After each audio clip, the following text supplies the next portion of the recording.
The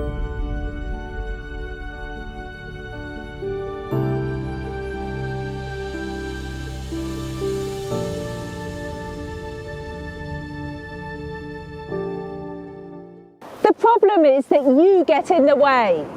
The focus is primarily on you, especially how you feel. This self-obsession will keep you trapped. Before Galileo made his important discovery, everyone believed we were at the centre of the universe, that all the stars above rotated around us. Obviously, this concept was wrong. We revolve around the sun, which is just one star out of billions and billions.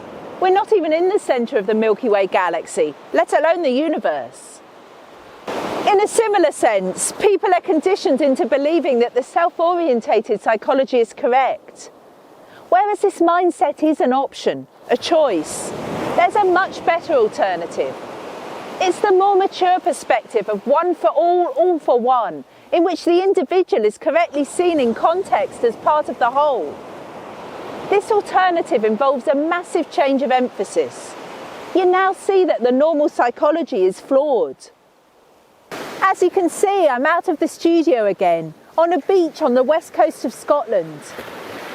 A major problem with being self-centred is that you'll overly focus on how you feel. In an earlier film, also shot outdoors along the Sussex coastline, we defined emotion as being different from feeling. So a lot of the time we're actually talking about a lower emotional state when examining what's going on. Decisions are commonly based on how you feel, the kind of emotional response that you've associated with a particular situation. You attach these how it makes me feel tags onto everything, labelling various things or circumstances as either positive, negative or neutral.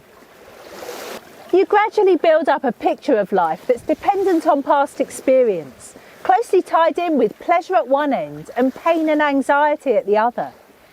Again, it all comes back to how you feel.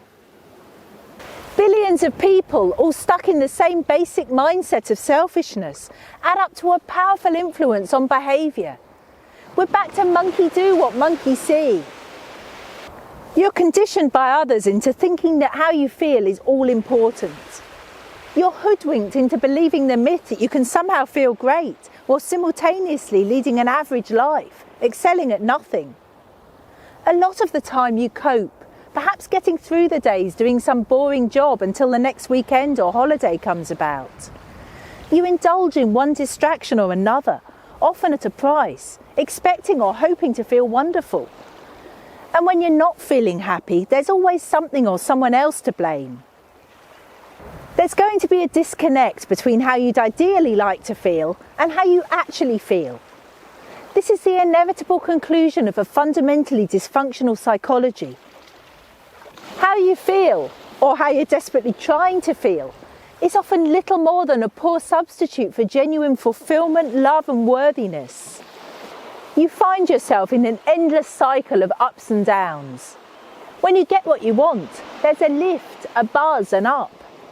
But this never lasts, so you seek additional gratification.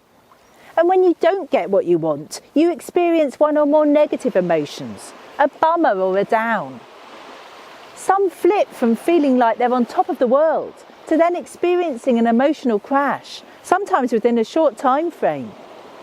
Many try to smooth out such extreme mood swings, preferring to stay in a more stable mid-range of emotion. Wanting this or that emotional response again and again feeds into the strategy of avoidance and distraction. If you're feeling good or okay, you want to keep this going. This produces a disinclination to look at anything you might be getting wrong, because the initial knee-jerk reaction will be to feel bad about yourself. So you get trapped, limited. Then you suddenly wake up a bit and see the light. You recognise that change is a worthwhile goal, but you're immediately faced with a predicament that you probably won't even recognise. How you feel, mostly, will be below the new expectations. Will you be willing to struggle, prepared to face the shit? And there's a lot of shit to work through, so it won't be a quick adjustment. You'll need grit, determination, resilience. But you probably won't have learnt these qualities if you've been fixated on the immediate gratification of I want. Yet without this key skill of never give up, you'll likely quit in the early stages of attempting to change. You've got yourself into a vicious cycle that's not easy to break out of. So you have to get off yourself. You've become a me junkie to one degree or another. You need to kick the habit. The focus has to shift from being heavily on yourself, preoccupied with me and mine, to thinking wider. You have to start caring for others, beyond your immediate circle of family and friends. This necessary adjustment takes time, as it's a step-by-step process, so perseverance is necessary. You must keep on track.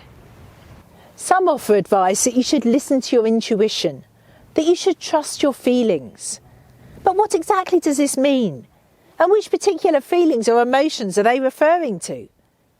People are a mess of contradictions, crippled by previous disappointments and the resulting insecurity. Emotional fear will likely steer you away from aiming high, instead keeping you small and stuck. And how reliable is so-called empathy for others? Isn't this also contaminated by your checkered past? Empathy is a projection of how you'd feel in the same situation. But are you really big enough to fully appreciate what someone else is going through? Have you taken into account your own limitations or conveniently ignored them as a result of avoidance? How you feel can be misleading or misrepresentative, at odds with the reality of a situation. Making sure that you 100% understand the facts of what's what is a far more reliable means of ascertaining the truth. It's unwise to base any decision on how you're feeling. It's so easy to fool yourself, and regrets are commonplace. Emotions can dramatically change quicker than the weather. Sometimes it's important to recognise that what you're feeling is blatantly unhelpful, such as when you're being defensive. You need to see that your behaviour is the opposite of how you should be being. Any form of emotional fixation will keep you trapped. You need to let go and move on. So how you feel is overrated, and it'll mess you up if your aim is to progress beyond the selfish psychology. This isn't a matter of denying yourself, but rather one of getting over yourself. In a world where there's so much commercial advertising urging you to indulge and treat yourself to this, that and the other, you need to buck the trend. This is why we've talked a lot about the need to be true to yourself, willing to be an outcast if necessary, daring to be different. Contrary to popular belief, the path to fulfilment isn't about self-pampering, empowerment or self-expression. They've got it wrong. What's important is what you do and how well you do it. Service before self is the way forwards. In the next film, we'll be looking at the subject of warping reality, how people normalise the unacceptable in a wider context. I'll be back in the studio for that one. I'll see you again soon.